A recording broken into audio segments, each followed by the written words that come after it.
Yep, it's that time of year again. Time to be hatching chickens. And we've got a bunch. We've already sold, I think 30 or 40. Excuse my voice. That time of the year coincides with pollen invasion, and so my sinuses are non-functioning. Anyway, I just wanted to take a moment to not just show you our chicks, but show you the brooder box that we've been using for years. The brooder box is 4 feet square. We put it together using 2 sheets of 3/4 inch OSB. I've also got, you can see some scrap pieces of 2x4 in the corners. Put it together with screws. The bottom is a solid 4x4 piece of that OSB. And so, the sides are screwed together, but they're just sitting on the bottom. They're not attached. So once the brooding season is over, we can unscrew it and store it away in our shed, like we've been doing for a number of years. Across the top is our cat barrier. We've got lots and lots of kitty cats here on Alderman Farms. Very few mice. And we've never lost a chick to a cat. They show some curiosity initially when we put the chicks in there, but then it kind of gets old to them, I guess. And they give up on it. Never really seen them trying to get in there. I take that back. Patty found a kitten in there this year, and he was just sitting in there looking. No threat.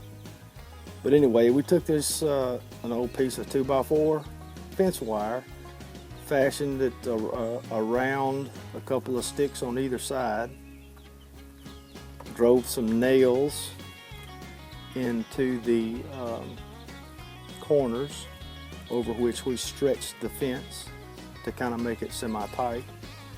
And then I just stuck another piece of wood across the middle to strap the heat lamp to. The last few nights have been kind of chilly, and so I take this this tarp is like 9 by 9 when it's fully open, and sort of fold it up to where it's a little bit about the size of the top of the brooder box, and laid it on there to hold the heat in. And the cats were great help.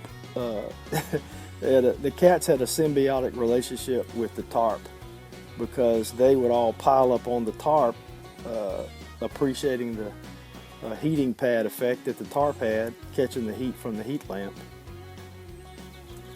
In the bottom of this brooder is a full bale of compressed pine shavings. We learned years ago, somebody told us, or we read it or something years ago, that pine shavings have sort of a, for lack of a better word, sanitizing quality. And we have found it to be true. This one application of bedding may well last, with no more chicks than we have in here now, may last the entire life of this brooding season. We may not have to change it. What we do every so often is stir it up thoroughly. And for stirring up the pine shavings, we use this handy 4-prong rake. I think there's a name for that, but I can't think of it. But it is a rake, and it has 4 prongs, so 4-prong rake it is. I hope you can tell on the video, the lighting's, I'm not sure what the lighting is doing here, but we put rocks in the waterer to prevent drowning. I don't know that we've ever lost a chick from drowning, but we still have some turkey eggs in the incubator, and baby turkeys are dumb as rocks, no pun intended. But we have lost baby turkeys to, well, they'll just flat drown if they can get in it. So we put rocks in there so they can't get in it, and it seems to work pretty well. So anyway, that's our brooder box, and we've used it again time after time for a number of years. And when we're finished this year, we'll use the bedding to go in a compost pile, eventually go in the garden, and we'll unscrew the sides of the brooder box and slide it away and store it for next time.